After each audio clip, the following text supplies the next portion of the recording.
Welcome everyone. ये हमारे पास एक क्वेश्चन है कैट 2022 का।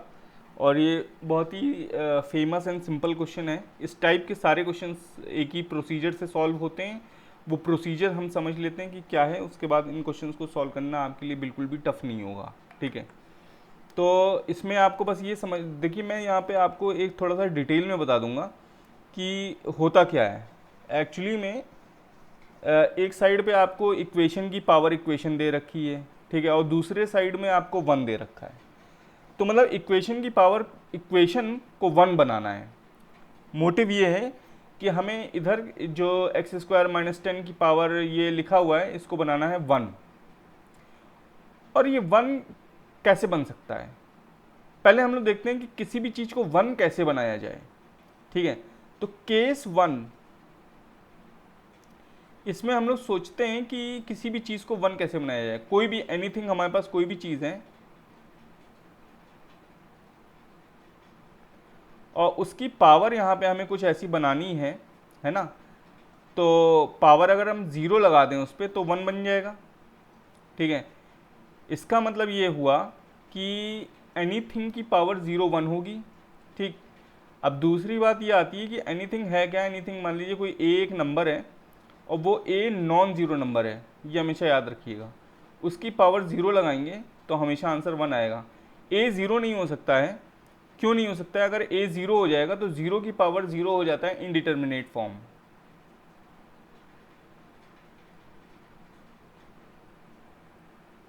ठीक है, और इनडिटर्मिनेट फॉर्म की कोई वैल्यू नहीं होती है। एकदम लेमेंस लैंग्वेज में आप समझ लीजिए। वैसे ये 11वीं 12वीं का कॉन्सेप्ट है इनडिटर्मिनेट फॉर्म्स, वो आपको पढ़ने की ज़रूरत नहीं है। बस आप ये समझ लीजिए कि ज़ीरो की पावर ज़ीरो नहीं होनी चाहिए।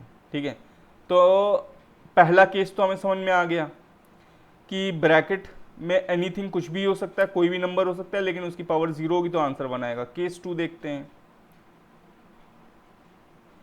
केस टू में अगर हमारे पास ब्रैकेट के अंदर वन है, ठीक है,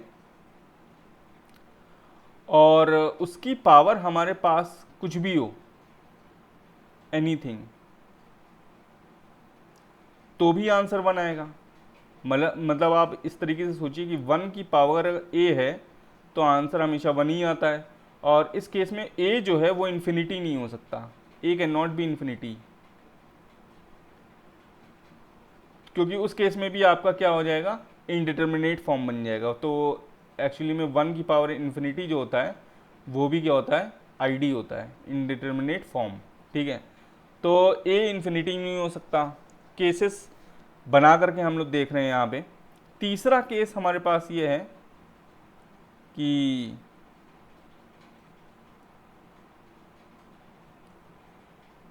ए अगर आपका माइनस वन हो, है ना, और उसकी पावर इवन हो, तो भी आपका आंसर क्या आएगा, वन आएगा।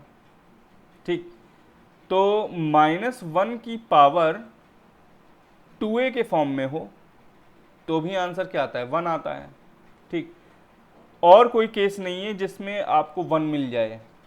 तो मैंने ये तीन केस यहाँ पे डिस्कस किए। ठीक है, अब इन तीनों केसेस की हेल्प से हम लोग को x की वैल्यूज़ निकालनी है। ठीक है, और इंटीजर सॉल्यूशंस बोला इन्होंने, इंटीजर सॉल्यूशंस, तो उसको भी समझेंगे बाद में।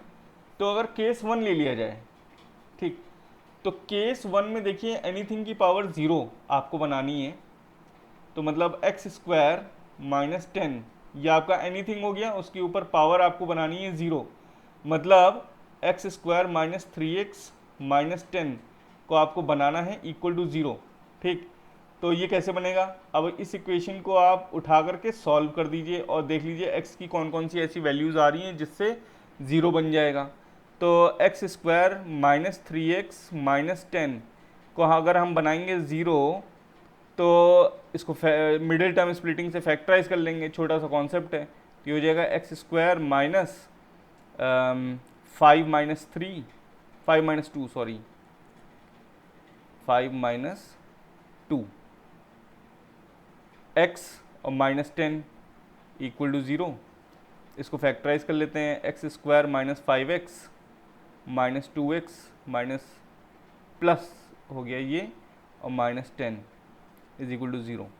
तो यहाँ पे आ जाएगा x माइनस 5 और आ जाएगा +2 x माइनस 5। तो दो वैल्यूज़ आपकी आ रही हैं इक्वल टू 0। एक आ रही है x प्लस 2 से एक वैल्यू आएगी और x माइनस 5 से एक वैल्यू आएगी और ये इक्वल टू 0 हो जाएगा। ठीक, अब आप देखिए कि एक वैल्यू है x इक्वल टू -2 और एक वैल्यू है आपकी x इक्वल टू 5। ये दो वैल्यूज़ हैं, इनको बॉक्स में रख लेते हैं और जल्दी से ये चेक कर लेते हैं कि कहीं पे हमारे पास इंडिटर्मिनेट फॉर्म तो नहीं बन रहा है।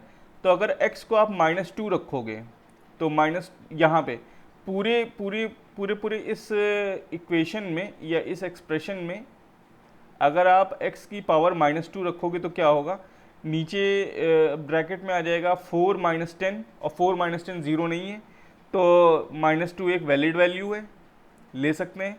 और 5 रखेंगे तो 5 का स्क्वायर 25, 25 - 10 भी 0 नहीं है, तो ये भी वैल्यू हम ले सकते हैं। ठीक, तो केस 1 से हमारे पास दो वैल्यूज़ निकल के आ रही हैं वैलिड, जो पूरी एक्सप्रेशन को बना देंगी 1। केस 2 पे आ जाइए और केस 2 में देखिए अंदर की चीज़ होनी चाहिए 1 और उसके ऊपर पावर कुछ भी हो उससे हमें मतलब नहीं है, बस पावर इन्फिनिटी ना हो। ठीक है, तो अगर अंदर की चीज़ ब्रैकेट के अंदर की चीज़ 1 है तो इसका मतलब x स्क्वायर माइनस 10 को तुम्हें बनाना है 1।